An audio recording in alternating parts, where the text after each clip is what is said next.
Now, if y'all get any sense whatsoever that someone else is trying to get in, please let me know. Um, Now, if my memory's right, or at least my placement's right, I think we did finish section 8.5 last time. Is that correct? Or did we? Seems like we did. Okay, so therefore today we're starting at 8.6. Chapter 8 is Integration Techniques and Improper Integrals. And here is kind of the bad news, folks. All this time, 5 sections here, we've talked about different techniques for performing integration. Guess what? Most of the time you may use some, but a lot of times the integrals or the things you're trying to integrate are going to be so complex, so convoluted, such weird combinations of things that the odds are those techniques aren't going to work too well. Okay, so what you wind up doing most of the time in real life type situations is, it won't advance, will it? Okay, let me see if I can get it to advance. There we go. Numerical integration.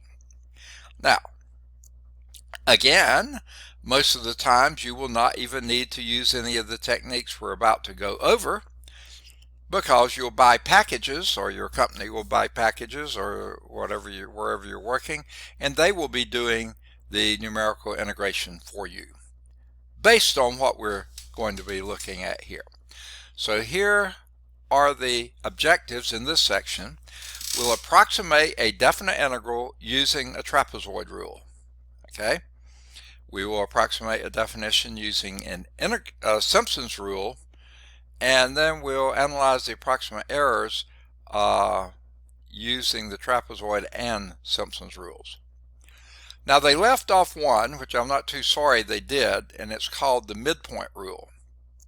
Midpoint rule is kind of in between trapezoid rule and Simpson's rule, so they're doing perhaps the easiest one to calculate, but it's not always the best, and then they'll do the one that the most accurate result, leaving out the midpoint rule, which is kind of in between the two in precision and ease of use.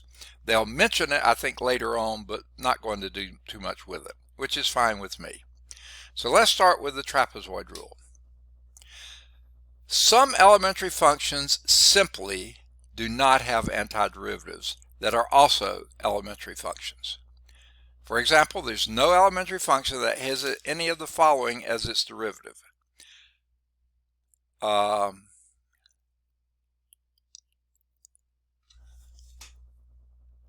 Let me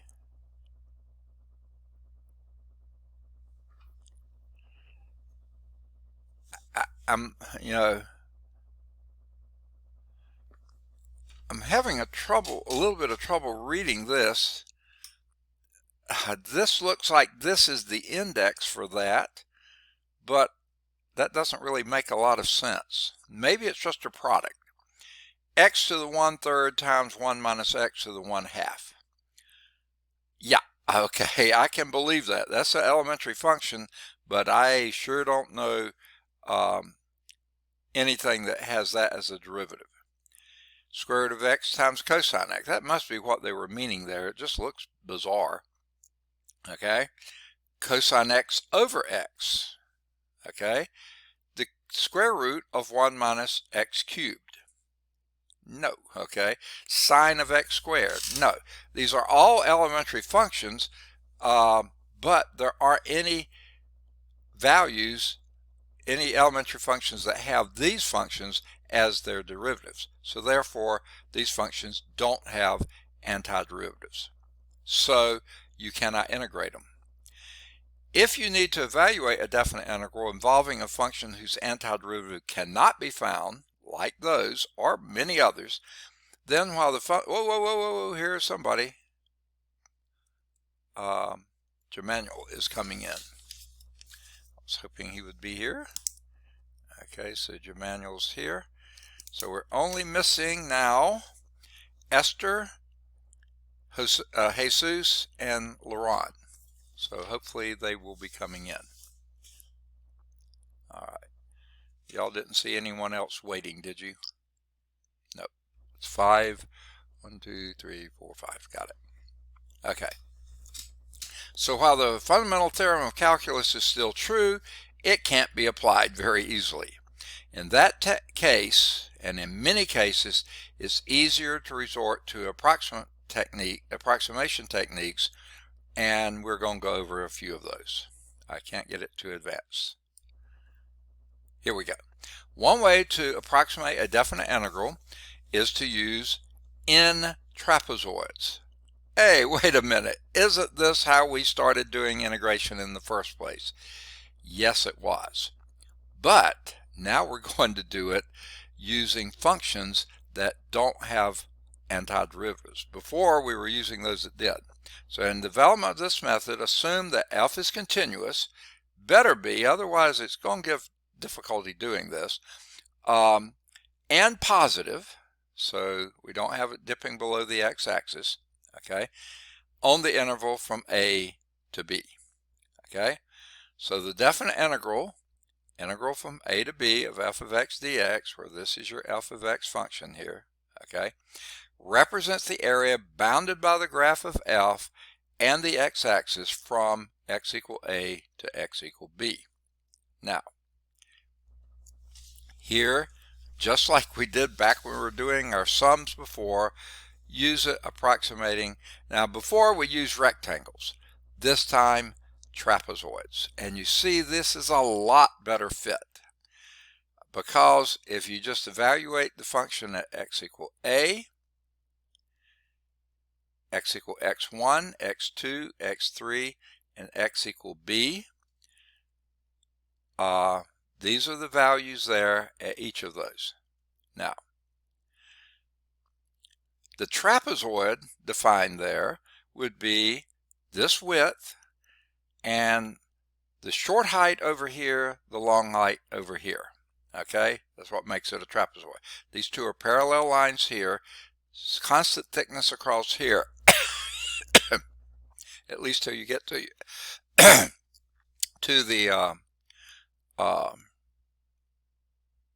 the slanted part. Is a constant thickness across here. Now, I'm going to try to, and this is not going to be very pretty, I'm sure, draw something for you to remind you how we take the area of a trapezoid. Again, this isn't going to be pretty, promise you that. Okay, if we were to draw this identical trapezoid, get out of there. Okay, identical trapezoid. Now it's disappearing. Okay. I don't know if that's identical. It probably isn't quite. I think I've got it a little too tall. Maybe it should be right here. Something like that.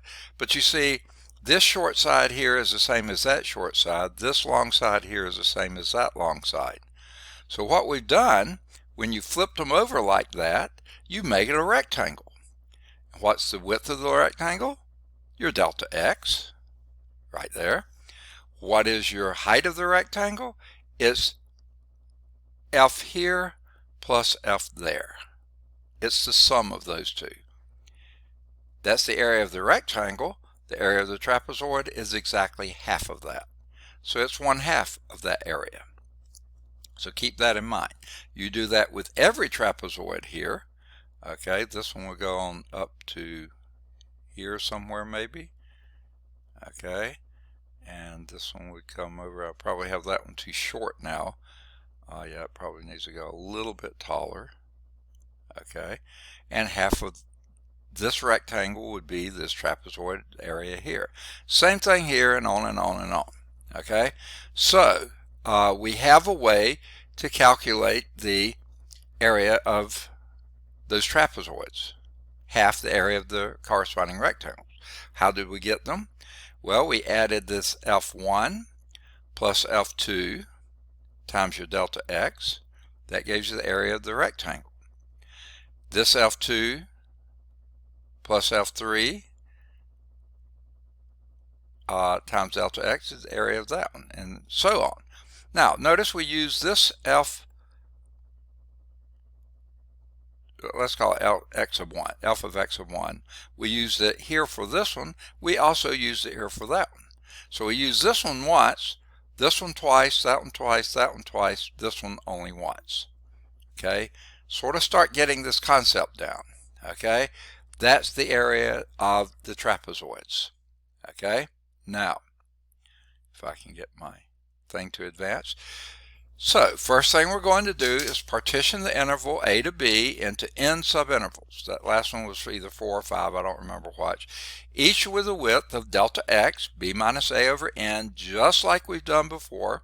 So the x sub a is your x0, the a is your x0, and your b is the x sub n.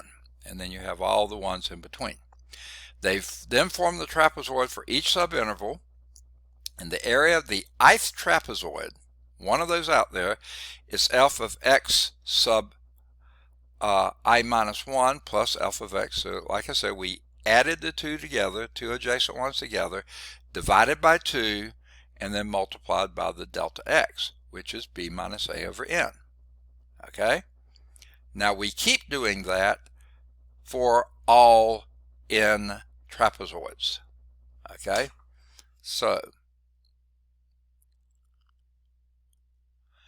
this implies that the sum of the areas of those n trapezoids would be, now notice every one of them has a b minus a over 2n in it, right? Okay. b minus a over 2n. Okay. Now,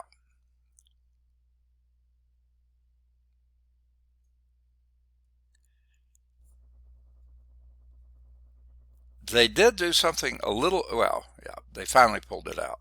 So then we had, remember I said we used the first one once, but the second one we used twice. The third one we used twice. The next one we used twice. This one we only used once. So we pulled out the 2 here, so b minus a over 2n times the sum of f of x sub 0 plus twice f of x sub 1 plus twice f of x sub 2 plus twice f of x sub 3, all the way up to twice f of x sub n minus 1, but only one f of n, f of x sub n. Okay. Now, letting the delta x equal b minus a over n, you can now take a limit as n approaches infinity and obtain the limit as n goes to infinity of this thing here with those sums that we just talked about.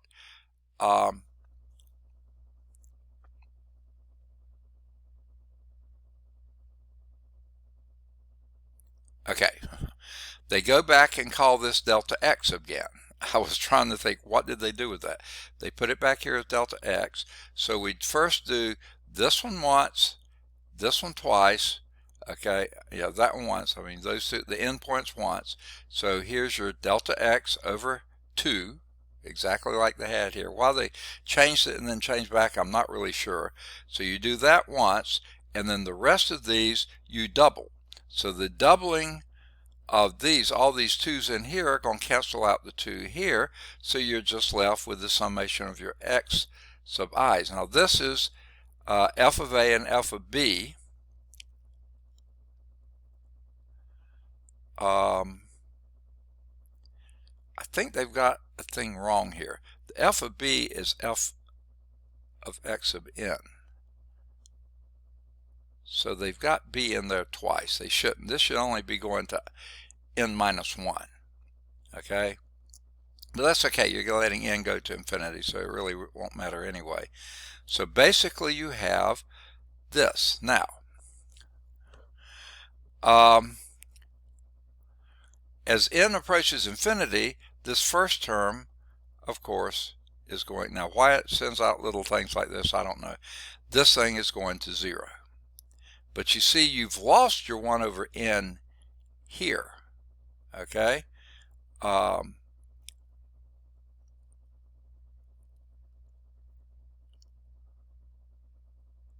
I'm trying to see why you, oh yeah, because it,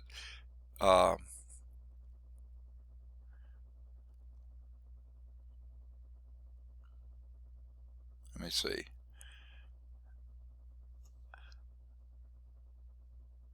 Okay, I think I said something. Okay. This is really confusing. They took out their b minus a over n and made it a delta x, and then the next step they put it back in again. Now again, a little lulu here, okay.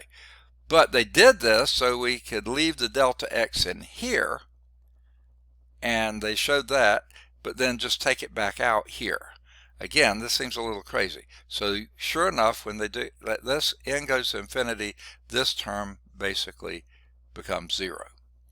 So we're left with this. Well, what is that? Now here's the only thing. That should be an n minus 1, but don't sweat that. That's going to be okay. That is this integral here. Okay. Now, it looks like we've just done our limit that we did before, which is very close to what we just did. But here's the trapezoid rule when you don't take it as a limit. That integral that we're talking about here is approximately equal to, let's go back and see what we had here, b minus a over 2n. That is your b minus a over n is your delta x. So they're going to pull this back outside again. b minus a over 2n, there's a 2 there. And then they're putting all these things back in like we did to begin with. 1 f sub x of n, f sub x of 0, and 1 f of x sub n, and 2 of all the rest of them. That's going to be approximately equal to that. Moreover, as n approaches infinity, the right side approaches this. This side over here approaches that. Of course, that's your limit. But we're not doing limits. We're approximating these, so we're going to let this equal. So you're never going to let n go to infinity. It's going to be some finite number of n's. Now, if you're letting a computer do your calculations, you can let that n get really, really, really, really big, so it, in a sense, sort of is approaching infinity, but that's going to take more and more and more CPU time. So at some point, you tend to stop it. Okay. So here's example 1. This will be on page 560. Trapezoid rule is at the top of that page, here about the middle of the page. Use the trapezoid rule to approximate this. Now we know what that is, or we can calculate that really easily. But here we're just going to use the trapezoid rule. We're going to do it for n equal 4 first, and then n equal 8. So when n is equal to 4, you're going from 0 to pi, divide that by 4, and that's going to be pi fourths. So you're going to evaluate this at 0, which I can do, that's 0. At pi fourths, I can do that one too. Pi halves, 3/4 pi, and pi. Okay? Now, when you do pi eighths, I'm going to have to pull out my calculator because I don't know that one. But I can do the pi fourths, the pi halves, 3/4 pi's, and pi. Of course, pi and 0 are easy. Okay? So, you see this is going to give an undercount here. This is going to be also undercounting, but not by much. Okay, so let's do the calculation. Well, first, the sine of 0 and the sine of pi is 0. So we're going to leave those out altogether. Okay, but these, using the trapezoid rule, remember what it was? The delta x is pi fourths times, and we're going to sum these things together. Okay, now let's just go back and remind ourselves what the rule is. Okay, there it is. Here's our b minus a over n. That's that. So we're going to have a 1/2 out front. This one we've already said is going to be 0. That one's going to be 0. So then the 2's, in this case, are all going to go out too. So all we have to do is sum that pi fourths times the sum of all those. And there's only 3 of them. So let's just do that. Sine of pi fourths is square root of 2 over 2. Sine of pi halves is 1. And sine of pi 3/4 pi is square root of 2 over 2. I can do this just from a knowledge of a trig. So that's these two add to be square root of 2's. Okay, so that's going to be square root of 2. So this is going to be pi fourths times 1 plus root 2. Okay, let's pull out the handy dandy calculators and see what that gives you as an approximate answer. Okay.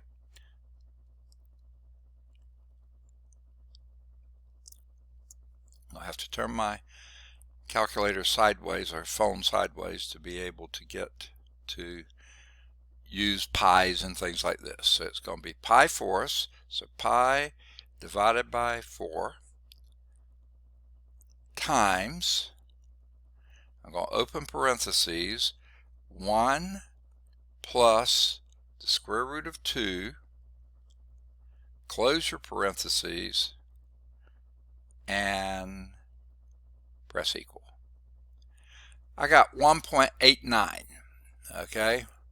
Actually, rounds to be 1.90. Not bad, okay? Now, we're going to have to do the same thing with n equal 8. So there's a lot more things to add now. But the ones we know, we still know this one's equal to 0 here, so we don't have to worry about that. And this one's equal to 0. We can do the others, though. Now remember what we're doing. We're going, this will be pi eighths this time. That's your interval. Times, and you would have had a 2 in front, but you're going to cancel all those 2's out. So this is going to be sine of pi eighths. But I want you to notice something. That's the same as a sine of 7/8 pi. So I'm just going to do twice that. And that's not an 8, that's a half, that's an 8. 2 times that, plus, and we already know what twice the sine of pi fourths is, because that's this one and that one. So that's root 2. We already know that answer. Plus the twice the sine of 3/8 pi, because this one and that one are exactly the same. And then we have plus 1, because that's the sine of pi halves. Okay, so I think we've got everything accounted for. This is going to be our trapezoid rule here. So let's start with pi eighths. Pi divided by 8 times, that didn't take. Let me clear that. I don't know what's wrong. Okay, pi divided by 8 times, okay, that took that time. Open a parentheses, and we're going to do twice the sine of pi eighths. So I'll do 2, no I won't. I have to be careful here with calculators because they don't always do the rule of order of operations properly. Okay, I'm going to do pi eighths first. Pi divided by 8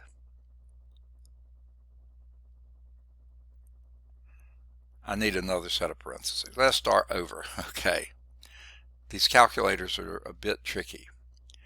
Okay, what I think I'll do is start with the inside, do that, and then come back and multiply by pi eighths. Okay, so let's start by pi divided by 8 and take the sine of that, equal, and take the sine of that. I sure hope I'm in radian mode. I am. I think I am. Okay, and we're going to double that, times 2,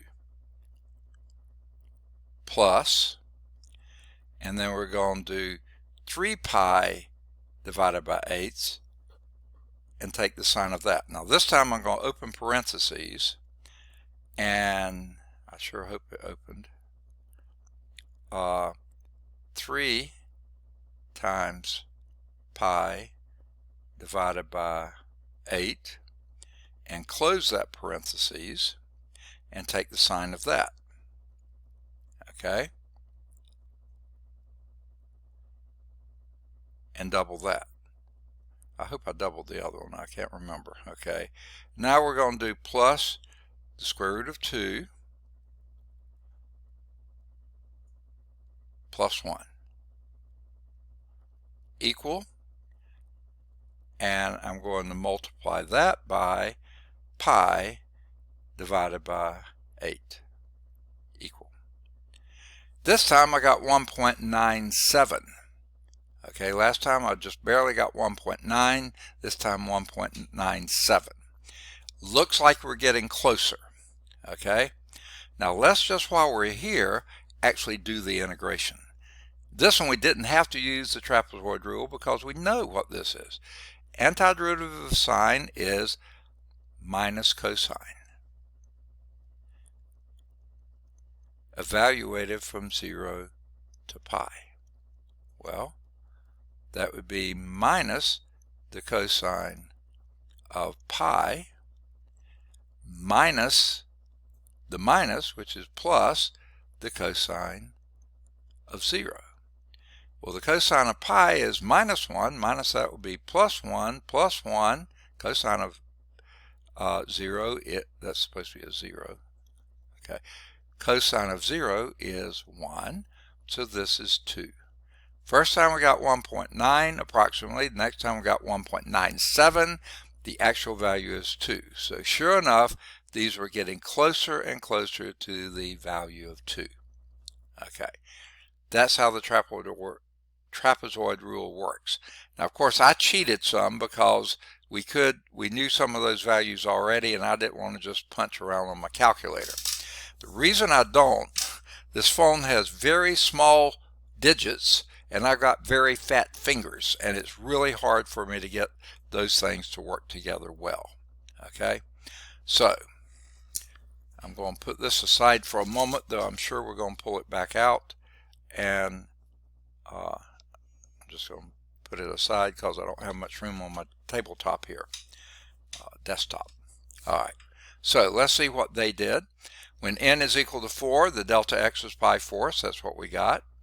And they took half of that and made it pi eighths, 2n, because they left the 2's in here because they said sine of 0 and sine of pi, but you know those are 0.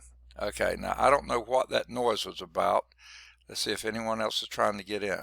Are they? I don't think so. I think everybody's in. I've got 5 students, so I don't know what that was about. Alright, let me make sure I've got 5 marked here. 1, 2, 3, 4, 5. Okay, I'm hoping some more will be showing up. I'm hoping they're not stuck out there in the waiting room and I can't see them. Okay, so this is using the trapezoid rule as it's supposed to be used, because they have ignoring the fact that these two are 0 and that they could wipe out the 2's here with that. But just doing what they do, I can't get it to advance. Doing what they do, that gave them pi eighths times square root of 2 plus square root of 2 plus 2. Okay, and that would be pi times, there they've factored out the 2, 1 plus square root of 2 over 4. That's exactly what we got, about 1.986. Okay, I was rounding that to 1.9. When you do it with n equal 8, you got a lot more terms to add, but here's your pi 16th on the outside. Again, ignoring the fact that sine of 0 and sine of pi is 0, you could wipe those out and then get rid of your 2's in here, but they'll do that later. Okay, and that gives us pi 16th plus, this is a 0. They did what I did, except they didn't show you they were doing it. This is 2 times sine of pi halves, which is 2, plus 2 times sine of pi fourths, which is 2 root 2, plus 4 times the sine of pi eighths, which is 2 here and 2 there, plus 4 times the sine of pi of 3/8 pi, which is that one and that one, because sine of 3/8 pi is the same as sine of 5/8 pi. Okay, so they cheated too, but they just weren't as honest about it. Okay, when you add all those things together, you get about 1.974, which is really close to 2. Okay. For this particular integral, you could have found the antiderivative to determine the exact area is 2. And those two approximations came pretty close, especially that second one. Okay, that's the trapezoid rule. Now, that's all they're going to do with trapezoid rule. Let's move on to Simpson's rule. Now, one way to view the trapezoid approximation of a definite integral is to say that on each subinterval, you approximate f by first-degree polynomial. In Simpson's rule, you take that procedure one step further and approximate f by second-degree polynomial, a quadratic. Before presenting Simpson's rule, let's consider the following theorem for evaluating integrals of polynomials of degree 2 or less. Now, throwing this in here, the integral of p of x, which is a x squared plus bx plus c. The integral from a to b of that polynomial would be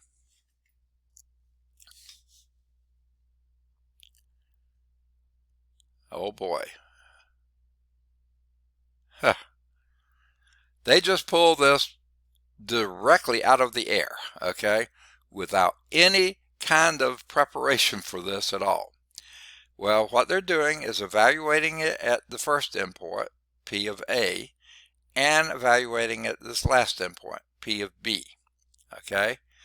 And then they're saying we'll do 4 times p of the average of a and b, the midpoint between a and b. And that would be your approximation here, multiplied that by b minus a over 6. Okay, whoa here, where in the world did that come from? You don't need to worry about it. Let's see how much they show of that. They don't show much at all. I think in the book they may do a little bit better of that. Yes, they do. They do a proof of that, which is long and tedious. So I'm not going to take time to do it because we got a lot to do between now and finishing the term. So we are going to do just like they did, skip right on over to page 562. If you're interested about how they came up with that theorem, see the bottom of page 561. It explains it to you in fairly gory detail, probably skipping a few too many steps, but I think you can follow. Okay? So to develop Simpson's rule for approximating a definite integral, you again partition the interval a to b into n subintervals, each of which with width is again b minus a over n. Nothing new here. Delta x is exactly the same. This time, however, n is required to be even. You cannot take n to be an odd number now. You have to take an even number, and that's not hard to do, okay? And the subintervals are grouped in pairs. So your first group is going to be x sub 0, x sub 1, and x sub 2. The next group will be x sub 2 through x sub 4, x sub 4 through x sub 6, x sub n minus 2 to x sub n. Okay? You group them this way. Now, on each of these double subintegrals, remember we had to do an even number, so we could call that n, now to speak, 2 times some number, okay? Because it's an even number, so it's 2 times some other number, k or whatever you want to call it, okay? So each of those double subinterval, I sub x sub I minus 2 to x sub I, you can approximate your function f by a polynomial p of degree less than or equal to 2. Well, basically we're going to be doing 2, okay? If it's less than 2, it's going to be 1, and we've already done that. That's your trapezoid rule, okay? So when it's 2, you're going to have the Simpson's rule. All right, now here is a representation of what we're doing there. Remember, we split the interval into n subintervals, but n has to be an even number, and now we're taking pairs of them. x sub 0 to x sub 2, that first one. Here, yuck, here is the polynomial. That's the black line here. It's going down like this, up like this, and down like that. Trapezoid rule, that was going to give you a lot of problems on that because it's weaving around a lot. But Simpson's rule, you're going to take this value here, that value there, and this value here. So in other words, the two endpoints, x sub 0 and x sub 2, and the point in the middle, and you're going to come up with a quadratic that those 3 points lie on. Okay, and you can do that. Okay, that's what that formula earlier was telling you can do. Now look at this.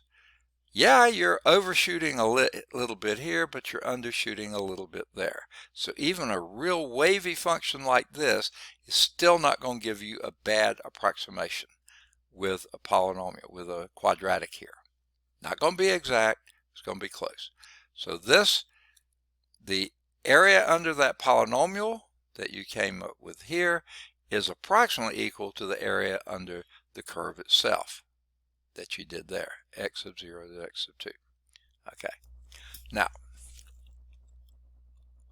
if you go back and remind yourself, here's what that polynomial was. B minus a over 6 times the first endpoint. I don't know really why they do this. This will be, well, no, I'm sorry, I do. 4 times the polynomial evaluated at the midpoint plus the polynomial at the other end. Okay, I was starting to say you should cancel these out. You can't. This is the value that you're evaluating the polynomial at. It's not a multiplicative thing. Okay, so let's go on. Now using P as an approximation of F on that subinterval, here's what that would be. Remember, B minus A over 6, that's your x sub 2 minus x sub 0 over 6, times the first endpoint, P of x, 0, P of x2, and 4 times P of x, P of the average. In other words, this is x sub 1, exactly the midpoint between those two. So that's what they do it, call it here. Now,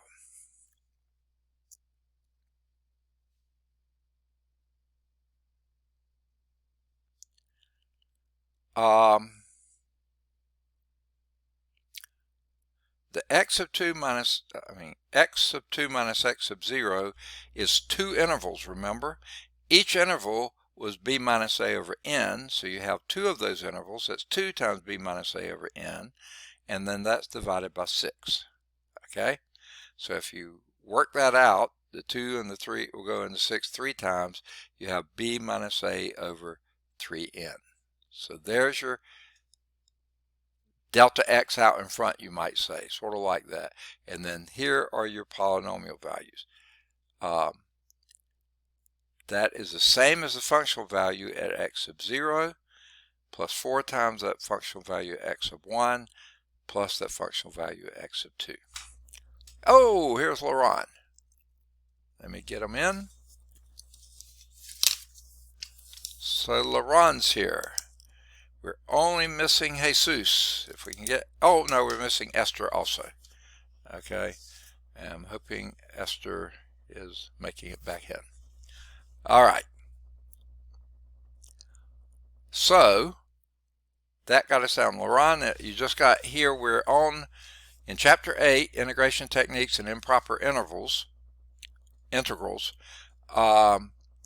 We're in 8.6, which is numerical integration, and we're right now doing Simpson's rule. We've already done trapezoid rule. You have to read the text before this and here, and also you might go back and listen to the description on the YouTube video once it loads. So we're on page 562 if you've got a book. And we've got down to this step here. You can repeat that procedure for the entire interval A to B. This just got us through from A to x sub 2, okay? And then the next one will be x sub 2 to x sub 4. But you see, you already got one x sub 2 here, so that's going to give you 2 here. So you're going to have 1 at the first endpoint, 4, then 2, then 4, then you would have 1 again, except you're going to repeat that again. So it would be 2, 4, 2, 4, and finally the last one will just be a coefficient of 1. So that's where we're heading. Now I can't advance. Okay, here we go. Here is Simpson's rule then. The f, now remember, f has to be a continuous function on a to b. Your n, the number of intervals, has to be an even integer. It cannot be odd, not in use Simpson's rule. Hold on just a second.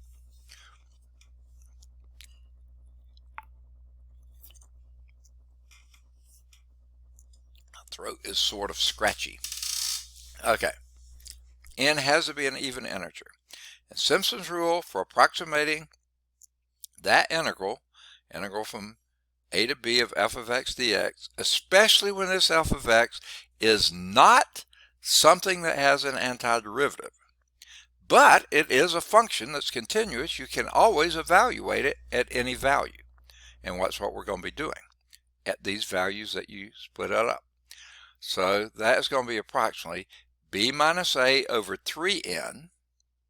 If you remember trapezoid rule, let's go back real quickly. Wow, I didn't know it was this many back. Is b minus a over 2n. Okay, so it's b minus a over 3n. Okay, times the first f evaluated at the first endpoint. Okay, the first endpoint, that's a, plus 4 times at the next interval point, plus 2 times the third interval point, plus 4 times the fourth, so the odd interval points, yuck. The first one is just 1 time. All the even ones, the second, fourth, sixth, those are all going to be 4 times. The rest of the odd ones are going to be 2 times, except for that last one, which is 1 time again.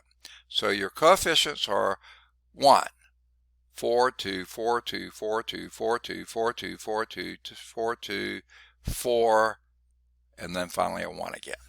Okay? Now, of course, as n goes to infinity, the right-hand side approaches the actual value for the integral. So the larger and larger the number of n's, you're getting closer and closer to the actual value.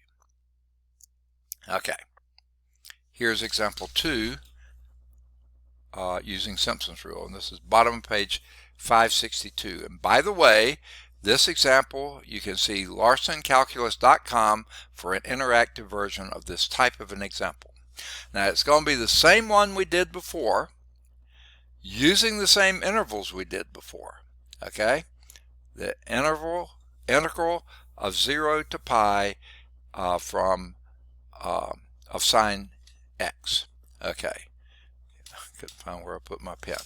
Now, I want to remind you, I'm going to use a notation. T sub 4, that's the trapezoid rule for 4, if you remember, was approximately 1.896. Was that right? I'm trying to recall. And T sub 8 was approximately 1.974 or something like that. I don't know. I can't remember for sure, but those are approximate. The reason I wrote them down is so you can compare them to the Simpson's rule. Okay. So remember how we do this then? That approximates to be b minus a over 3n, okay, times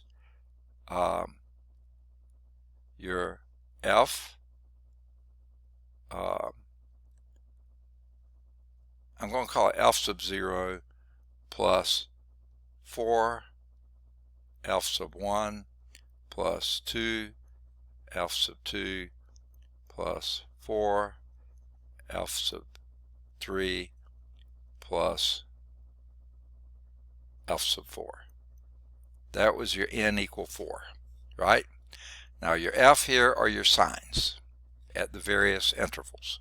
Okay, So what is this going to be? B minus A is pi over 3 times n was 4, so that's pi twelfths. That's on the outside. Now remember, sine at 0 is 0. We aren't going to worry about this. So we got 4 times the sine at pi fourths. Well, pi fourths is square root of 2 over 2. So the 2's will go out, you get 2 root 2. Plus 2 times at pi halves. Well, sine of pi halves is 1, so that's just going to be 2. Plus 4 times the sine at 3/4 pi. Well, that's just going to be doubling this one. So this is now going to be 4 root 2. And then you get a 0. So remember how we did it? It was easy to do this way. So let's make sure. Now, we notice here we got a 2 here, a 2 there. So I'm going to cancel that, make that a 2 again, and make this a 6 down here. So now I'm going to get my calculator and see if I can do that calculation. I haven't made a dumb mistake. Let's see. No guarantee here. Okay.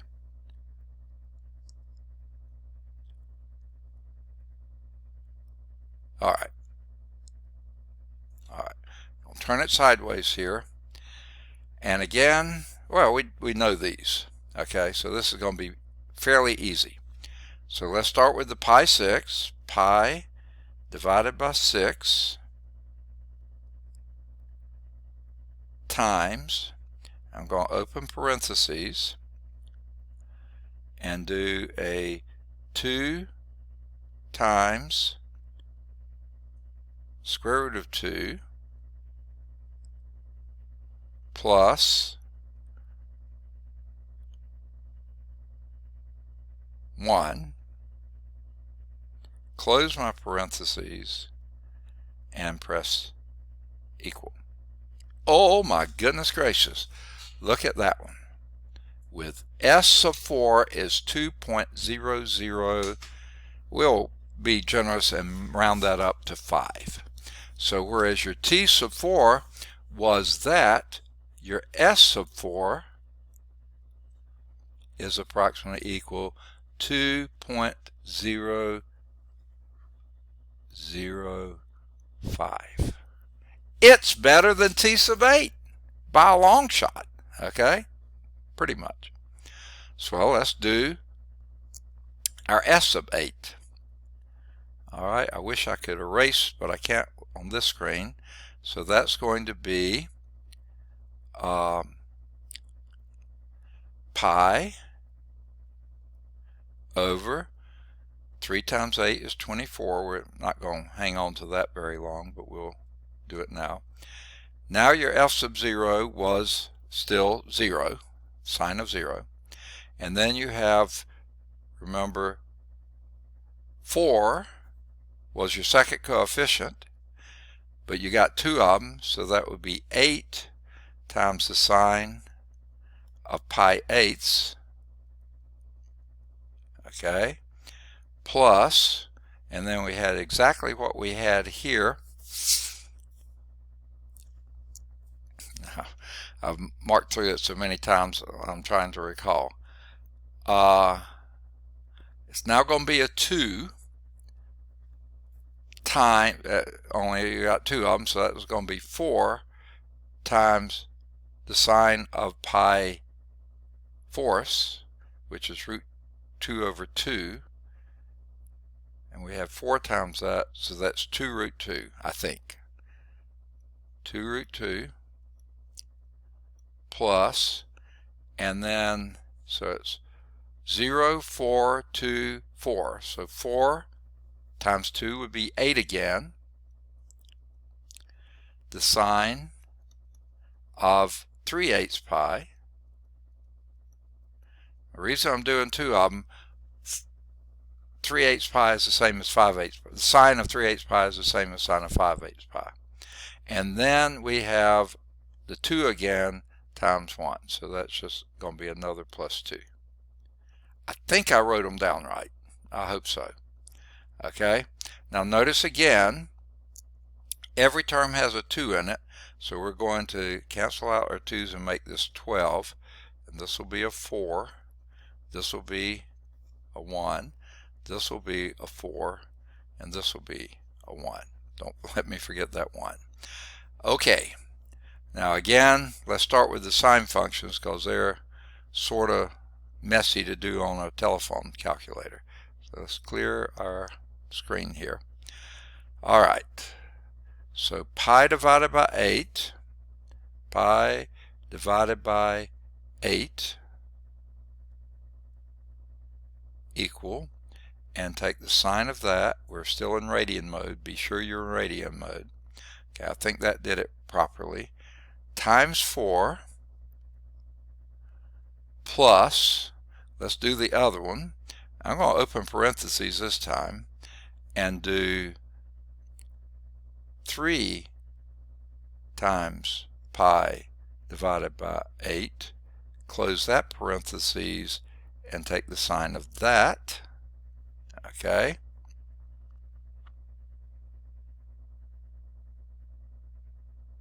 Now, I don't think I've multiplied by 4 yet. I may screw this up. Times 4 plus root 2, 2 square root of 2 plus 1 equal. And multiply that by pi and divide it by 12. Oh my goodness gracious, look at that one. 2.0003 will be generous there. So our S sub 8, Simpson's rule with 8, is approximately 2.0003. Oh my word, you talk about getting close. Okay, and that's only with 8 subdivisions. Okay, and you're very, very close to your actual value of 2. Incredibly close to the absolute value of, actual value of 2. All right, and that's what they got to, 2.005 for S sub 4 and 2.0003 for S sub 8. Well, let's see how they did it. They're going to string it out probably a lot more than I did, so maybe you'll like their way better. So let's do it. When n is equal to 4, you have this, that is approximately equal to n over 12, that's where we started, times the sine of 0, I didn't even bother writing that down, 4 times the sine of pi fourths, which is what we did here, plus 2 times the sine of pi halves, that's what we did there, plus 4 times this, we just doubled this one, and then sine of pi halves again, sine of pi again, which is 0, and that gave us, whoa, I hit the wrong button. Okay, that gave us 2.005 approximately. In fact, it's less than that. We rounded up to get that. Okay, now that's closer than either trapezoid rule. Trapezoid 4, much closer. Trapezoid 8, much closer. Okay, so when n equal 8, we have this, and they just skip it all and say it's about 2.003. Thank you so much for showing us how to do that. Okay, but that's what we got to. So that shows you how well Simpson's rule does. Now, we're ready now to see how well it's doing. And this is our error analysis. Okay? When you use an approximation method, like we just did, let me get my calculator back on, my phone back on charge here.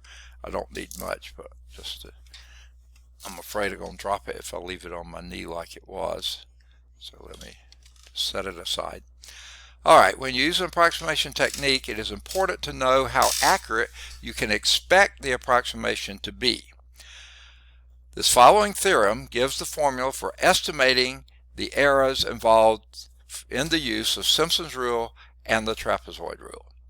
So, if f has a continuous second derivative, now we didn't have that before. We didn't even talk about first derivatives before. But to do your error analysis, you need not only, well, we said it was continuous. The function is, we didn't even say it had to be differentiable, but now we're saying f not only has to be continuous, but also be continuously derivable.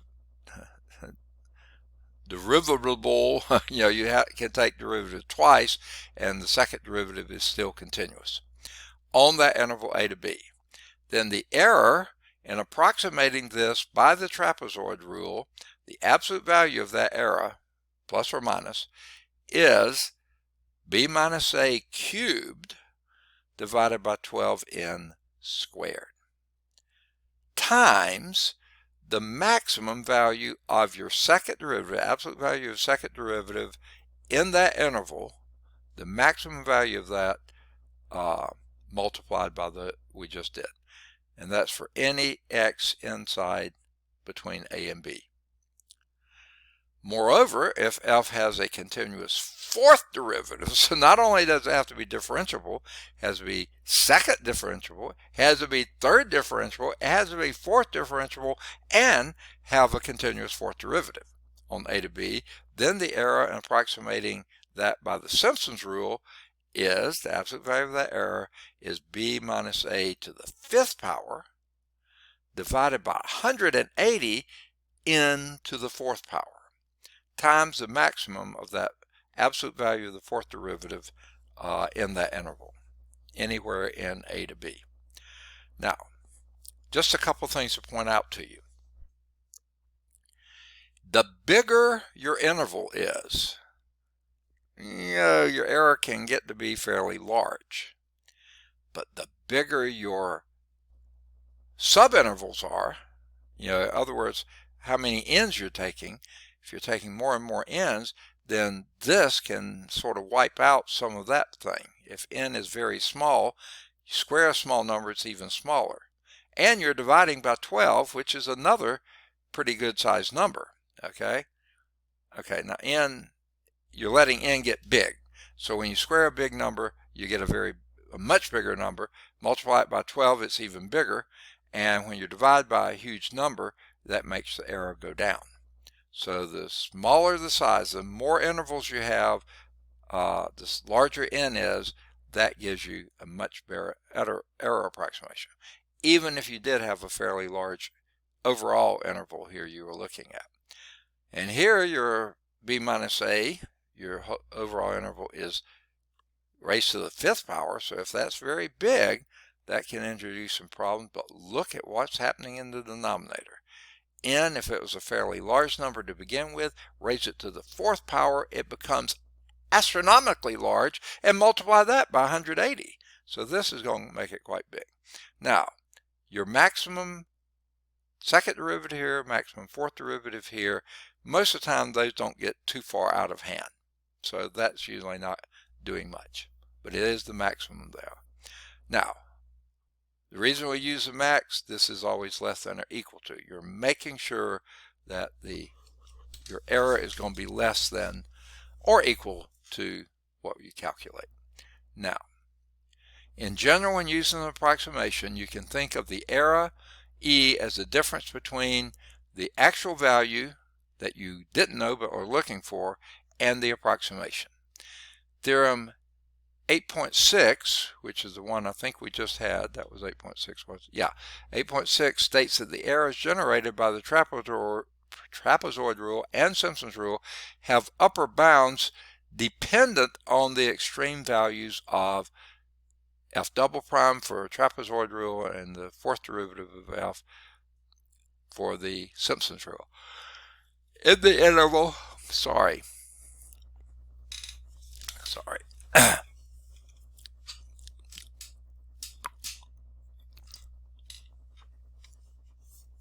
feel like I'm losing my voice, so I'm sorry. On the interval a to b. Furthermore, those arrows can be made arbitrarily small by increasing the n, okay? And provided the f double prime and f, the fourth derivative of f, are continuous and therefore bounded, okay? You don't want derivatives going to infinity. That just messes up everything. So they have to be continuous and bounded. So here's example 3. And this is turning it around a little bit, but this is really how you use this thing. Determine a value for n. How many intervals do you need such that the trapezoid rule will approximate the value of this thing with an error that is less than or equal to 0.01. So that's a pretty small error. How big does the n need to be for that to happen? Okay, let's think back about what the trapezoid rule error was. The error for the trapezoid rule, okay, and that's going to be absolute value, is going to be less than or equal to b minus a. In this case, that's just 1. Raised to the third power, I think, but that's just 1. Divided by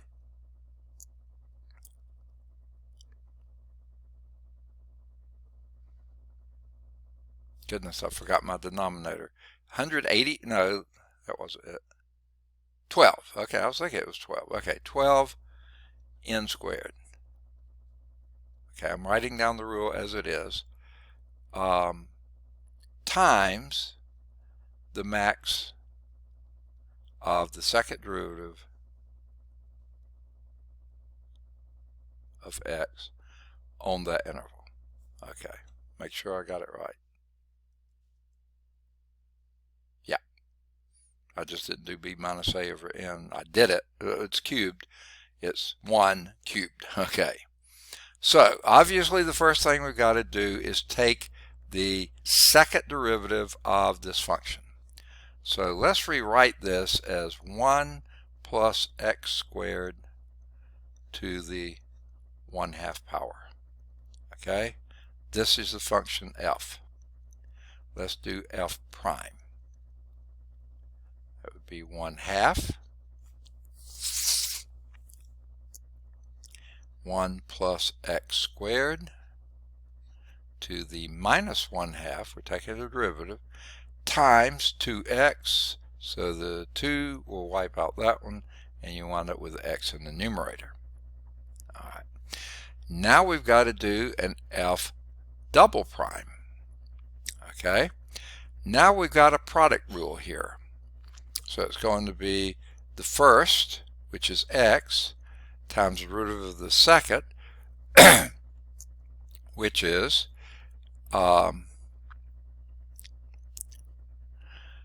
it's going to be a minus 1/2, so I'm going to put that out front. 1 plus x squared to the minus 3/2, okay, times your 2x again, so the 2 will go out, and that would be an x squared. Okay. Now, I hope I did that right. All right. Oh, wait. That was just the first part. That's the first times the derivative of the second, plus the second times the derivative of the first.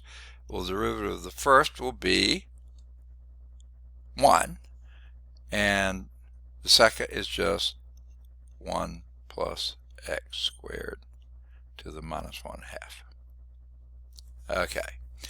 Now, we want the maximum value of that derivative on the interval 0 to 1. Now, I don't know what your gut feeling is, but mine is it's going to be at one of the two endpoints. Okay? So let's try 0, let's try 1. Well, when x equals 0, that first term disappears and you're left with 1. So that's a possible second derivative. Let's do it when x is equal to 1. Well, this will be a minus 1 times divided by 1 plus 1. So that would be 2. The square root of 2 cubed, that's to the minus 3 halves, plus, and this would be 1 over 1 plus 1, the square root of, well, square root of 1 is 1. Okay. No, square root of 2. Square root of 2. Yuck. All right. I don't know if y'all can see that. It's just this wacom.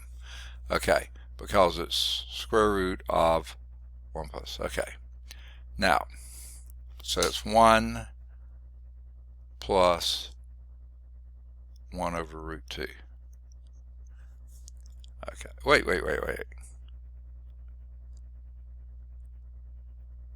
No, I think I messed that up. F, let me write it down. F double prime of 0, that was the 1. F double prime at 1, and that was going to be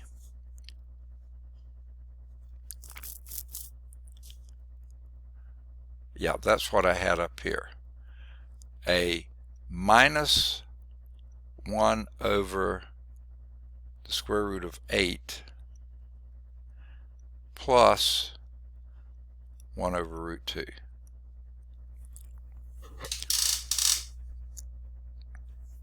Now, I'm pretty sure 0 wins there, so 1. So the maximum of the second derivative is going to be 1. So what we want to do, this error, we want to be 0.01 has to be less than or equal to 1 over 12n squared.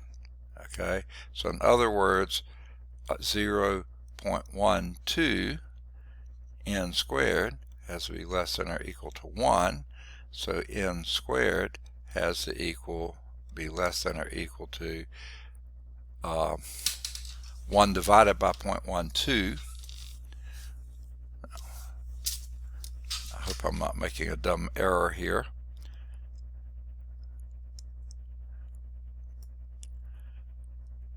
Okay.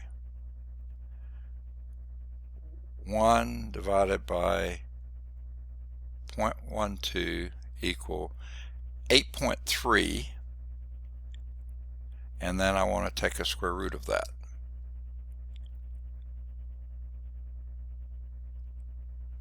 So I would say around 3. What do they say? Yeah, they said 2.89. That's what I got. So you have to have an n. I would say greater than 3, because you can't do a 2.89 n. Okay, do a 2 greater n greater than 3. Okay, wow, only 3 intervals, and you got it none. That's using the trapezoid rule. Okay, so that's not very many. So that's looking pretty good. Let's see how they do it. Let me go on and clear mine. I got that same answer, and I'm at 100%, so I'm going to set that aside here. Okay, so let's see what they did. Begin by letting f of x be that, finding the second derivative. First derivative was that, which is what we got. Second derivative was, I don't think we got that, did we?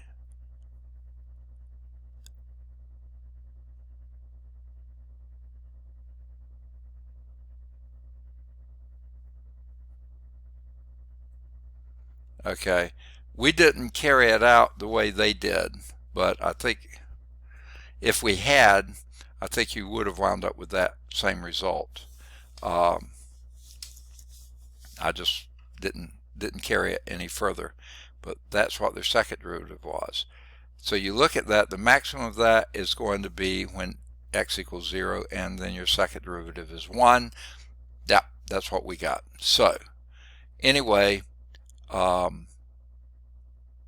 therefore, by the theorem, you can write the absolute value of the error, which we want to be 0.01, less than or equal to b minus a, which is 1 cubed, divided by 12n squared times 1. So that's just that.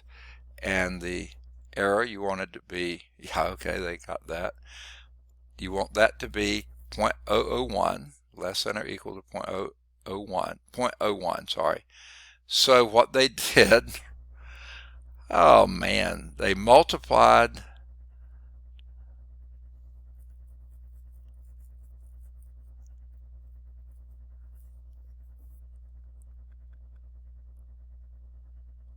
okay.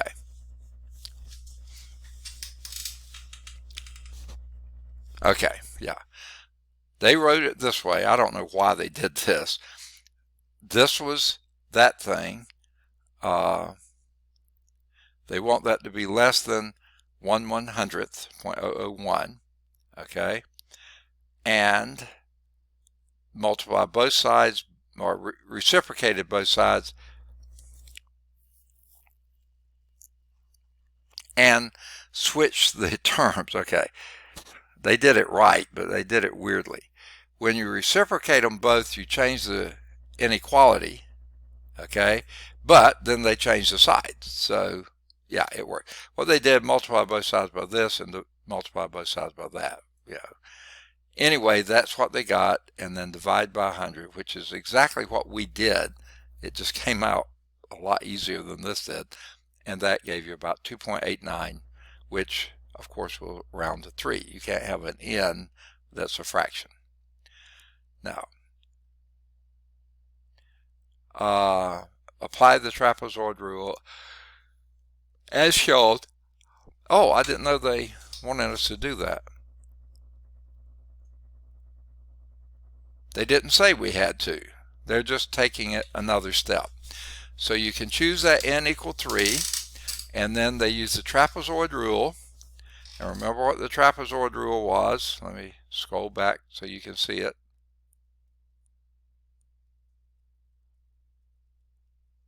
Oops, here, oops.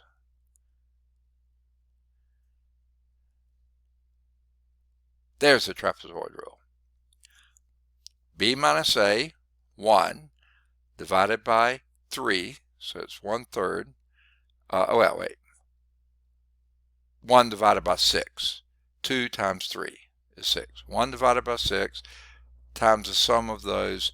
And since it's only 3 intervals, the first one's going to be to the first power, the second, not first power, multiplied by 1, second by 2, third one by 1 again. So that's what we're going to do.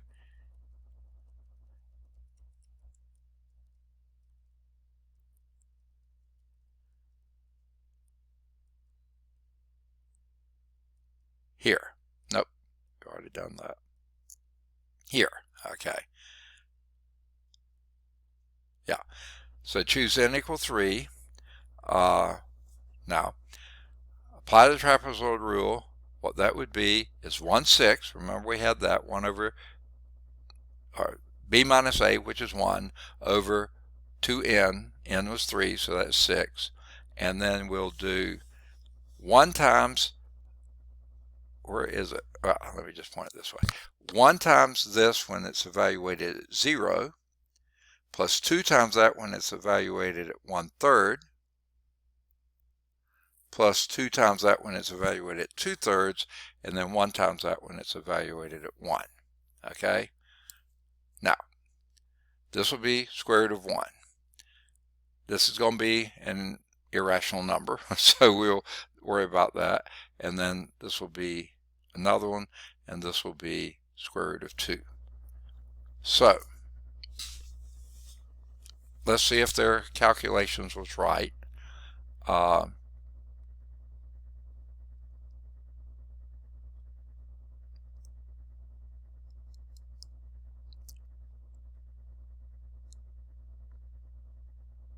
Alright, we got to turn it sideways because we're doing square roots. Alright, I think I'll do what's inside the bracket first. We got a 1, I know that one. Let's do the first radical here. That would be 1/3 squared is 1/9, plus 1 would be 10/9. So that would be 10 divided by 9 equal and take the square root of that and double it. Plus, let's do the next one. I'm going to open a parentheses and do 1 plus 4/9. So that'd be 9/9 plus 4/9 is 13/9.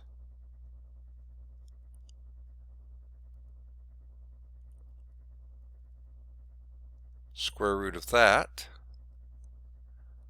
doubled it, plus 1, oops, I hit, it's supposed to be a plus, okay. I think I just messed up because I hit the wrong key, and it's supposed to be square root of 2. Okay, and divide by 6. I don't think that came out anywhere close. I hit the key twice. We'll take their word for it that it's about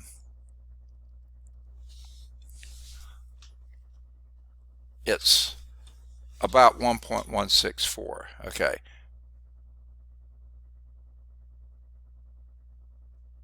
No, 1.154, and then if you add or subtract the error from that, the error was 0.01, so that would be 1.0164 or 1.154. Now, there's something a little bizarre here. If the error is 0.01, why do they carry around 3 digits here and 3 digits there? I mean, 3 decimal places. You shouldn't. This should be 1.16, 1.14 to 1.16, and you know you're somewhere in between that. Okay, that's how you use your errors. Not that you make errors. Oh, there's their calculation, 1.154. So therefore, adding 0.01 to that gives you the upper bound. Subtracting 1 from it will give you the lower bound. Okay. Okay, there they've done it. Okay. There's your estimate. They did it over here at the bottom of the page. They did it over here at the top of the page. I don't know why. Okay. And that's the last slide in the section. So, homework exercises in 8.6. That was a pretty quick section, wasn't it? Any of the odds, 3 through 13, they're all at Calc Chat. 3's at Calc View. Any of the odds 15 to 23, they're all at Calc Chat. 17's at Calc View. Any of the odds 25 to 27, either 25 or 27, they're both at Calc Chat. 25's at Calc View. Either 29 or 31, both at Calc Chat. 29's at Calc View. Either 33 or, no, do 33, it's a Calc Chat. 35 or 37, they're both at Calc Chat. You can explore doing 39, think about doing it.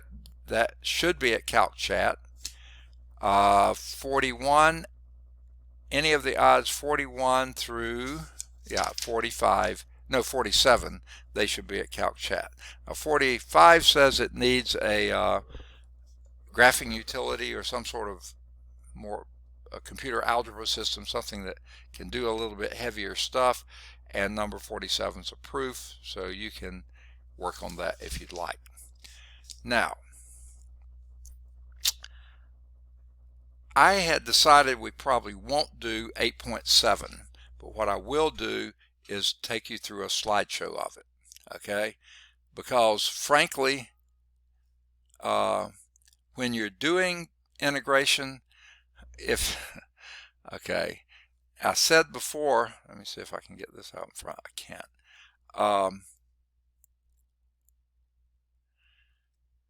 You'll either use numerical methods like we just did, and before you do numerical methods, you'd probably use tables. See if you got something that can be found in a table. That's what 8.7 is dealing with. However, there was nothing in the course description that said anything about tables. In fact, when they came up with the new stuff to do from Montgomery, they left off integration by tables. So that's why I was going to leave it off. However, you do use them a lot. So let me just show you how to use them. So I'm going to go to this and pull up 8.7. Okay. Now it won't pull it up.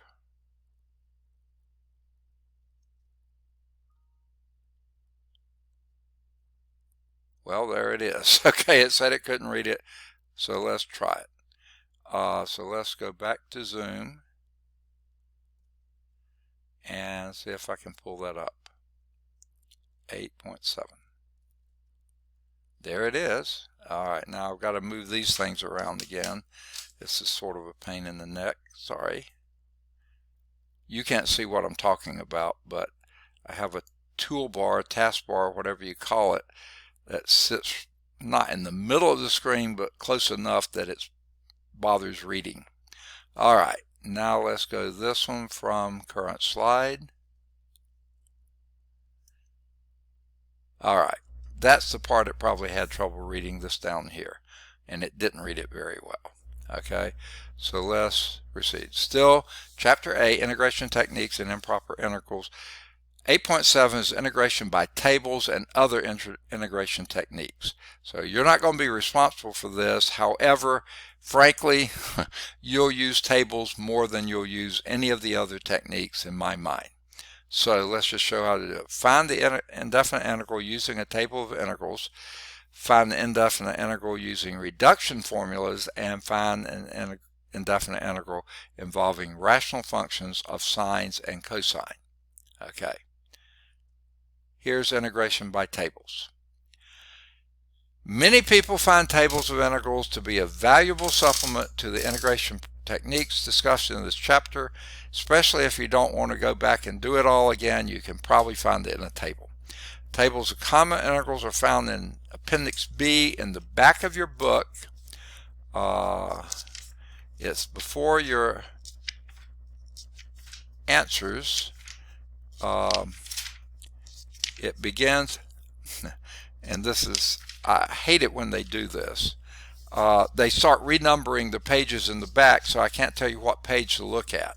Okay, but here you see there's integration tables that starts on A3, and it talks about forms involving u to the n, forms involving a plus bu, forms involving quadratic forms, forms involving square roots of linear forms, A4, forms involving a squared plus or minus u squared, forms involving square root of u squared plus or minus a squared, forms involving square root of a squared plus minus u squared, A5, forms involving sines and cosines, and forms involving tangent, cotangent, secants, and cosecants.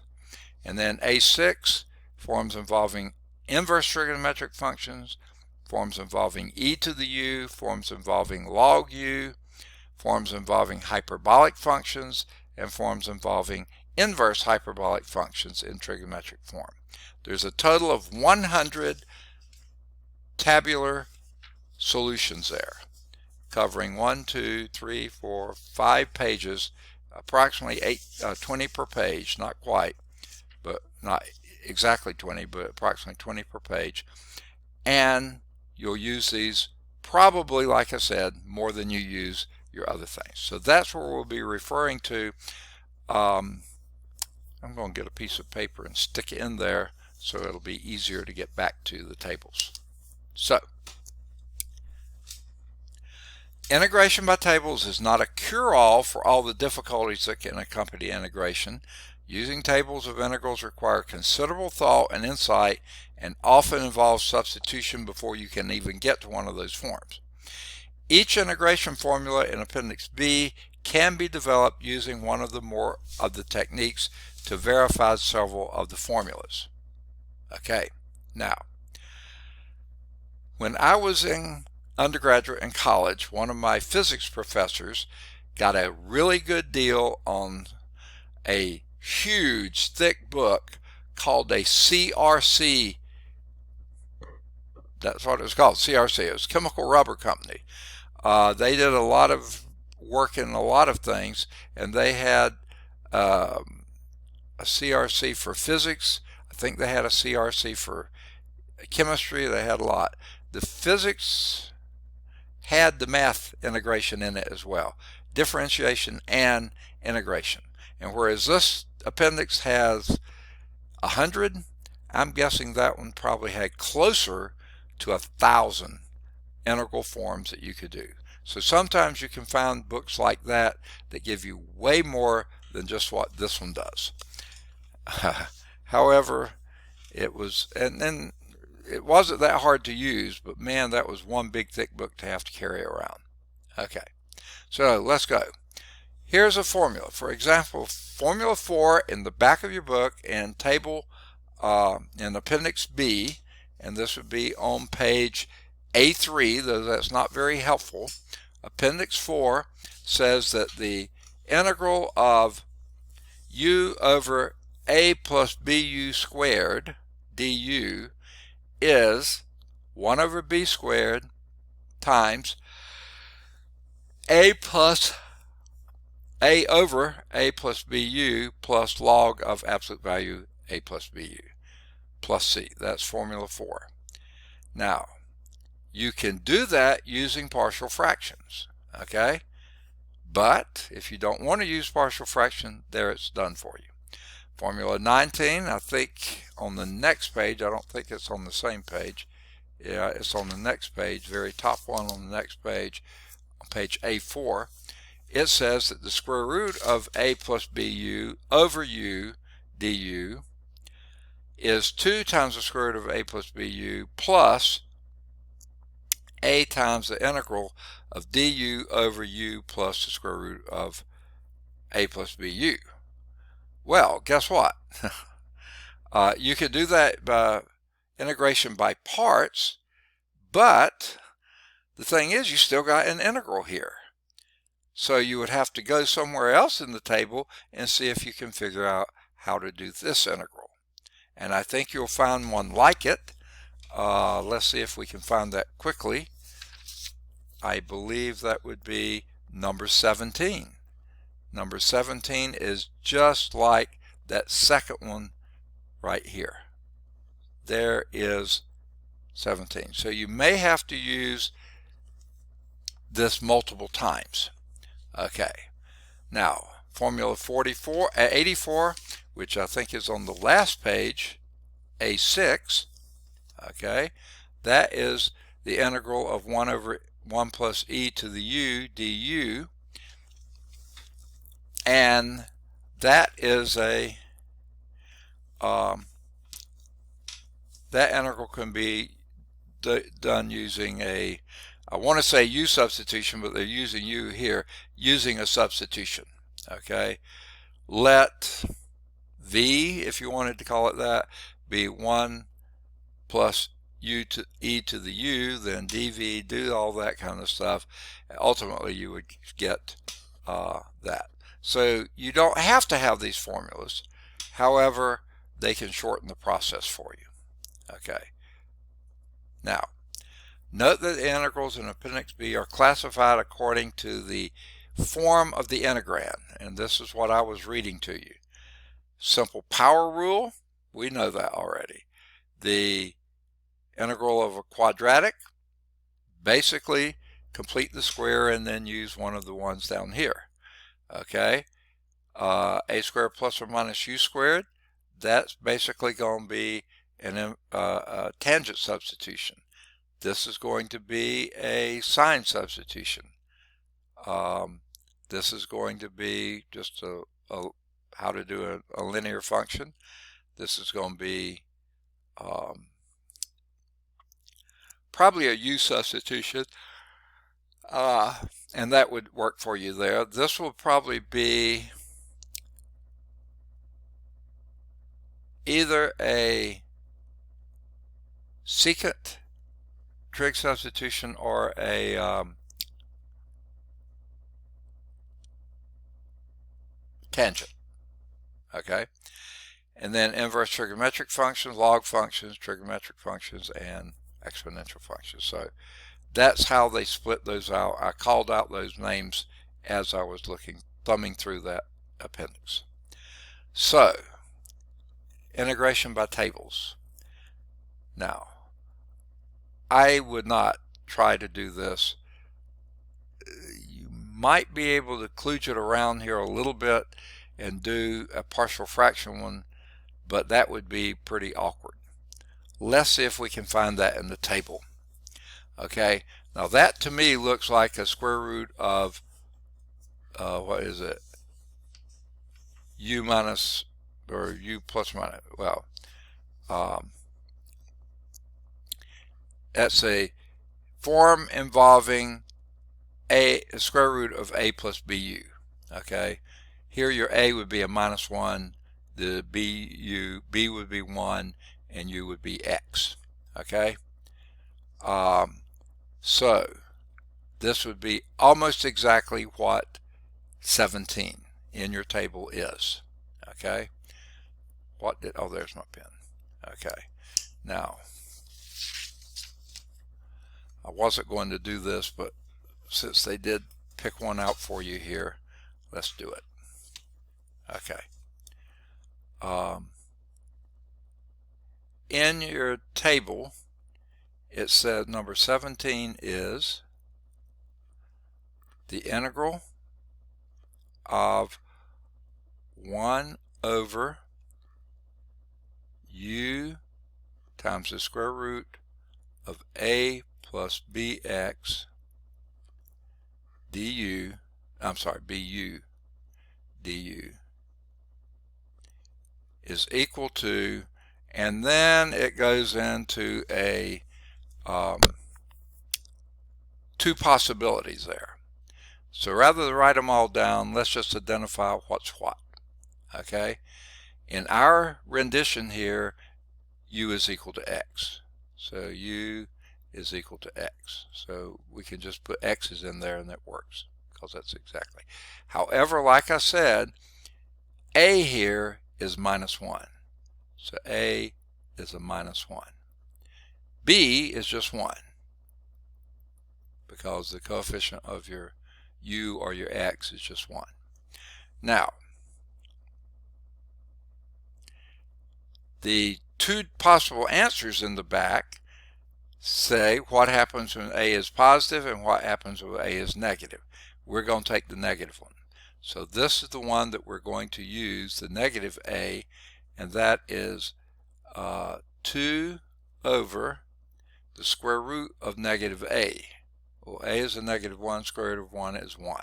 So it's just going to be 2 times the arctangent. I prefer doing inverse tangent because it takes up less room to write, of the square root of, and our a was minus 1, plus bx, because the u was x, so basically that's x minus 1, over a minus a, which is over 1, so that's just going to be that, plus c. So let's write that a little bit neater.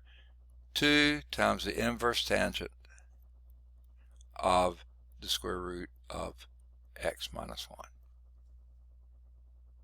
That's it. That should be the answer. Okay, let's see what they got. This is their example 1. 2 times the inverse tangent of square root of x plus 1. Oh, and I forgot. Oh, goodness gracious, what happened there? Okay, I forgot to put my plus c. I did it up there, but I forgot to bring it down. Okay, that's it. So you see, that was a pretty simple process. Now, how they got there? Probably integration, a real difficult thing of going about it, of partial fractions, probably would get you there. Actually, inverse tangent thing would get you there quicker, but that's not one I tend to memorize. Okay, so anyway, here it is, because the expression inside the radical is linear, you could consider the forms that look like this, and formula 17, like I said, gave you that form here, and because the a was negative 1 here, then you use this form here, and square root of a negative 1 is square root of 1, which is 1, so that's simply 2 over the inverse tangent of, and then go back and write that the way it was, x minus 1 over 1, okay, plus c. A is negative 1, b is 1, u is x, so that came up twice the inverse tangent of x, square root of x minus 1 plus c. Now, I'm not going to do all the ones there, but just a few. Now, they're skipping number 2, number 3, and going to reduction formulas. Now, how are we doing on time? 2 minutes, is that right? Several of the integrals in the integration tables have this form like this. Okay, and we did see one earlier that did. It gives you some answer plus another integral. Okay, and such integration formulas are called reduction formulas because they reduce the first integral to a sum of a function and a supposedly simpler integral. And the one we looked at originally, I think, used number 19. 19 referred to an integral that looked just like 17. So you'd have to use it twice then. And that's basically what we're going to do. I don't think we're going to have time for it. So we will begin next time with example 4. Now, again, you're not going to be responsible for this, I don't think. I'm going to try not to include any of these on the test, but I did want to show these to you because they are useful, very useful. So we'll begin next time with example 4 on page 568. And since this effectively is finishing the chapter, because we're not going to do improper integrals, what we're going to do is I will get your test ready. I wish I had it ready already, but I don't, because the last time I taught Cal 3, I've got to go back and check. I may have taught it last spring, and if I did, I may have already come up with the